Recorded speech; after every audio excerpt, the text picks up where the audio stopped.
జై వాసవి. నేను మీ అజంతా కేకే త్రినాథ్ కుమార్ మాట్లాడుతున్నాను.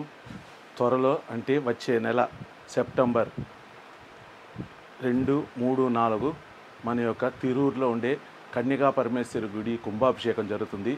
మీరందరూ వచ్చి ఈ యొక్క కుంభాభిషేకం వచ్చి అమ్మవారి యొక్క ఆశీర్వాదం పొందండి. దానిలో ఒట్టి అమ్మవారు ఉండేది. ఇప్పుడు పరిహార స్వాములంతా పెట్టాము. వినాయకుడు, మణిగండన్, శివలింగం, వెంకటేశ్వర పెరుమాళ్, సత్యనారాయణ స్పెషల్గా పాలరాతి చోటు చేసి పెడుతున్నాము. వల్లీదేవి అని మురుగుడితోటి, దుర్గాదేవి, భైరవుడు, నవగ్రహాలు అన్నీ వస్తున్నాయి. ఇంకా స్పెషల్గా వచ్చి మన నవభాషణంలో కృష్ణుడు ఇది పెట్టాము చూసారా, ఇదిగా నవభాషణంలో కృష్ణుడు. జనరల్గా నవభాషణం అంటేనే మనకు గుర్తుకొచ్చేది వచ్చి వన్లీ పళ్ళని.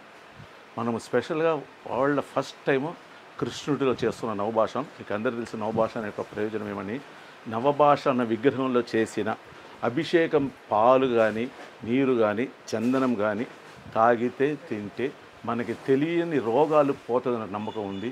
అదే మాదిరిగా నవగ్రహ దోషాలు ఉండేవాళ్ళు అక్కడికి వచ్చి మెడిటేషన్ చేస్తే దోషాలు పోతుందని నమ్మకం ఉంది.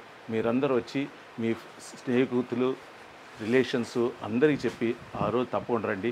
అదే మరి రైల్వే స్టేషన్ బ్యాక్ సైడ్ నుంచి ఫ్రీగా ఆటో సర్వీస్ అరేంజ్ చేశాము. ఇది వచ్చి చెన్నై టు తిరువళ్ళూరు రోడ్లో శవాపేట రోడ్లో దిగితే చాలు. అదే మరి తిరువళ్ళూరు టు శవాపేట రోడ్లోకి దిగితే బ్యాక్ సైడ్లో ఎంట్రన్స్లో మన ఆటోలు వెయిట్ చేస్తుంది. ఇన్విటేషన్ కూడా ఆటో డీటెయిల్స్ అన్నీ పెట్టాం. మీరు అందరు రండి, అందరికీ చెప్పండి. పూందుమల్లి నుంచి వస్తే పూందుమల్లి టు తిరువళ్ళూరు రోడ్లో అరణ్వాయిల్ లోపలికి వస్తే ఈ యొక్క గుడి వస్తుంది. చాలా ప్రసిద్ధమైంది. మీరు అందరూ తప్పకుండా వచ్చి ఈ యొక్క కుంభాభిషేకంలో పార్టిసిపేట్ కోరుతున్నాను. జై వాసవి.